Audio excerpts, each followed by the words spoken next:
상대성 이론은 현대 물리학에 어떤 영향을 끼쳤을까요? 우리는 시간을 어떻게 느끼고 있을까요? 시계는 누구에게나 같은 속도로 흐르고 공간은 늘 그대로라고 믿고 있지는 않나요?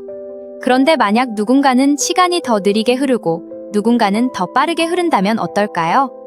물리학은 크게 고전 물리학과 현대 물리학으로 나뉩니다. 고전 물리학은 우리가 일상에서 보는 세상을 설명합니다.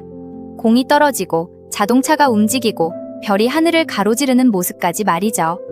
이 세계에서는 시간은 모두에게 똑같이 흐르고 공간은 변하지 않는 무대처럼 존재합니다.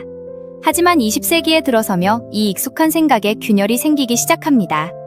그 중심에는 아인슈타인의 상대성 이론이 있었습니다. 그는 빛의 속도에 가까운 세계에서는 우리가 알고 있던 법칙이 더 이상 그대로 적용되지 않는다고 말했습니다. 상대성 이론이 들려주는 이야기는 놀랍습니다. 빠르게 움직이는 물체에서는 시간이 느리게 흐르고 강한 중력 속에서는 공간마저 휘어진다는 것입니다. 즉, 시간과 공간은 절대적인 것이 아니라 관찰자의 상태에 따라 달라지는 유연한 것이라는 사실이 드러난 것이죠. 이 생각은 우리의 일상 속에서도 비유적으로 찾아볼 수 있습니다. 걸리버 여행기 속 주인공 걸리버를 떠올려 보세요. 소인국에서는 거인이지만 거인국에서는 아주 작은 존재가 됩니다. 크기조차도 기준에 따라 달라지는 상대적인 것이죠. 위와 아래도 마찬가지입니다.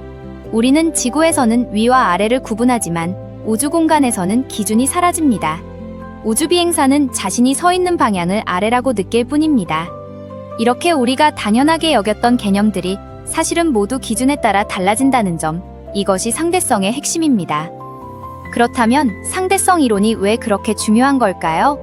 그 이유는 단순히 새로운 사실을 밝혀냈기 때문이 아닙니다.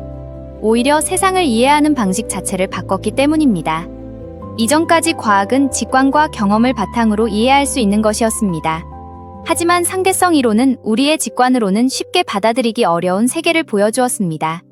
마치 익숙한 길을 벗어나 전혀 다른 지도를 펼쳐보는 것과 같았죠. 이 변화는 한 번에 이루어진 것이 아니었습니다. 과학자들은 기존 이론을 쉽게 버리지 않습니다. 실제로 수성의 궤도가 조금씩 어긋나는 현상이 발견되었을 때도 사람들은 새로운 행성을 가정하며 기존 이론을 지키려 했습니다.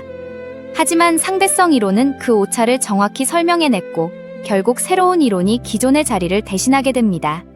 이처럼 과학의 발전은 틀린 것을 버리는 과정이라기보다는 더 잘 설명하는 이론이 등장하는 과정에 가깝습니다. 상대성 이론은 바로 그런 더 나은 설명이었던 셈입니다. 흥미롭게도 현대 물리학은 상대성 이론 하나로 완성되지 않습니다. 또 다른 중요한 축은 양자역학입니다.